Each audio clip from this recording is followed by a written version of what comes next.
Today,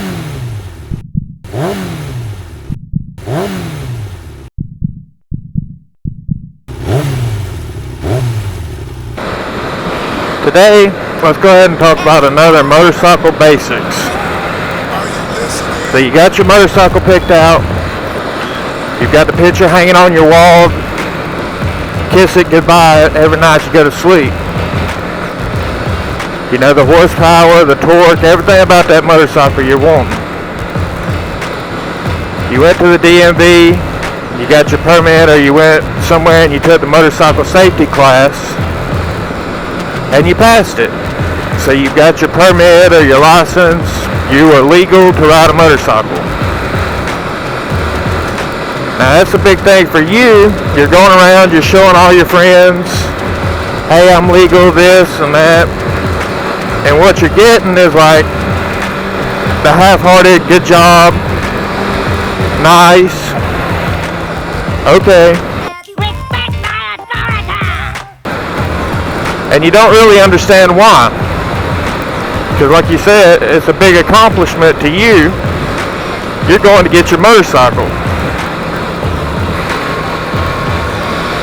Well, the reason for that is that little piece of paper that's saying you're legal to drive is only good to two people. Only two people really care about that little piece of paper.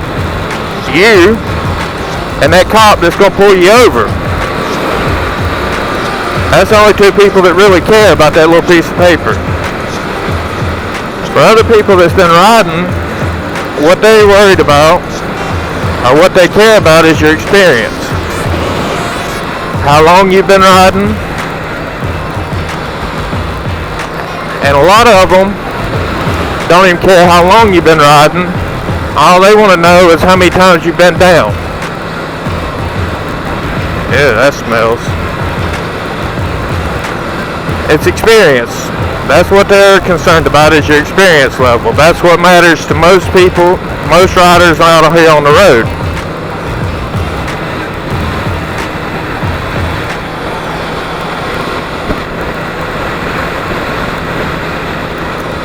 And the reason for that is pretty much anybody can walk into the DMV, read a book, and pass a motorcycle learner's permit test.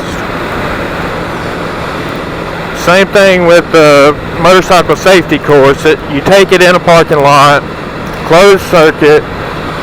You don't have other idiots out here running around you, and you don't have to worry about everybody else on the road. It's that experience that gets you. But now that you've got your permit and you're going to get your motorcycle, you've lined up your girlfriend to take you down there, and you're planning on riding it back. Now, it really doesn't matter what kind of bike you picked out. You don't want to ride it back from the shop, especially not if it's your first time. And I know that's real disappointing to you because you've got your hopes up and everything else.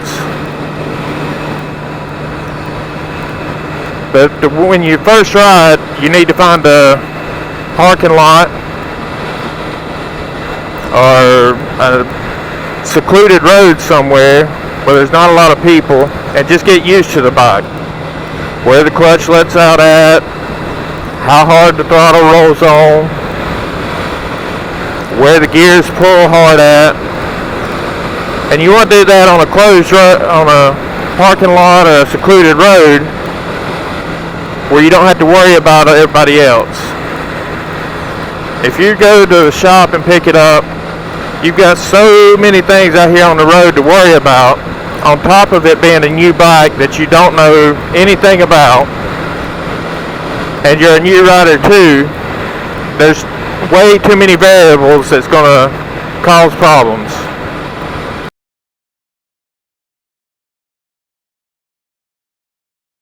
Now, a lot of people will make it back on their bike fine. It's just safer to take a trailer,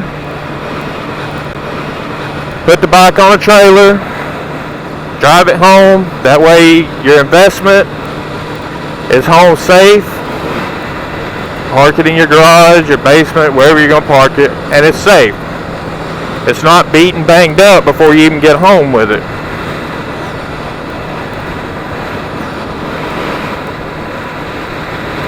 Now, like I said, you take it to a parking lot, secluded road, find out where that clutch release is at. Choke it down a couple of times. Ride it out. Find out how hard the gears pull.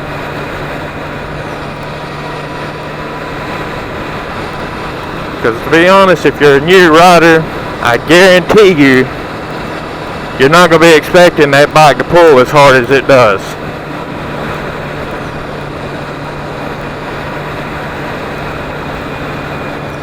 A lot of people their first ride will be in their yard, and just riding around, getting the feel of it and stuff like that. I don't really recommend that because grass is one of the slickest things a motorcycle can be on.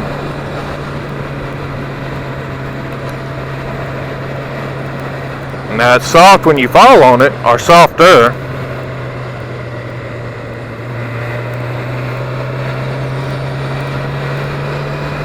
That ground will still hurt.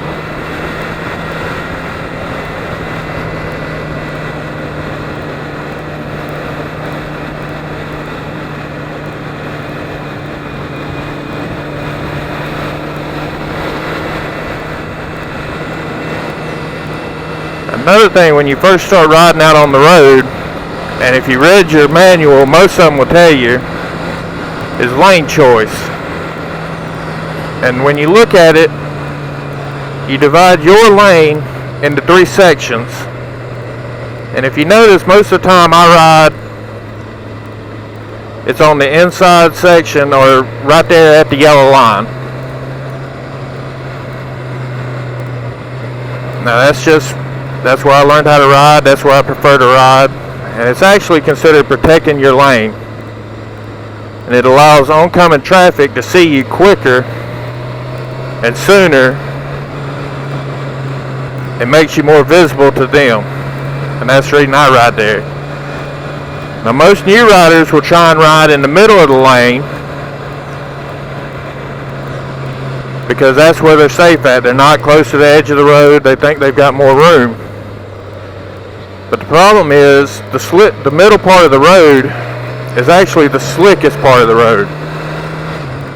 Most cars going up and down the road now, they leak oil or something like that. They're going to leak it right in the middle of the road. You hit that and you can have a bad day quick.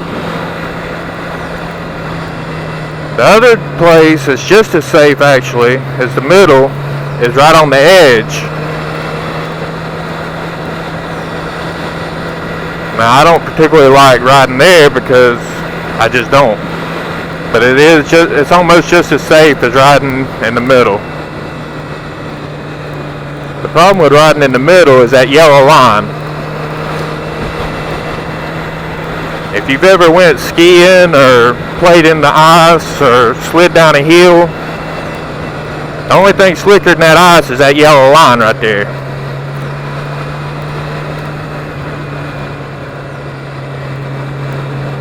That will drop the rear end out from under you quick. So you don't want to ride the yellow line. You don't want to hit it.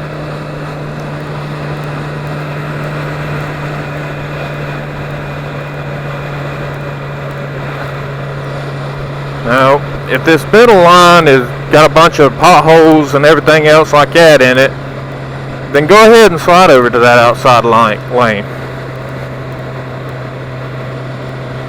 But something you want to work on is actually trying to stay in your third.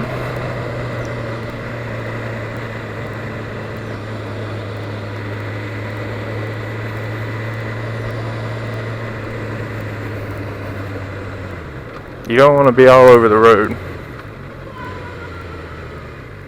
If you're all over the road, it's hard to ride with people. Because most states you can't stack up side by side. You have to alternate.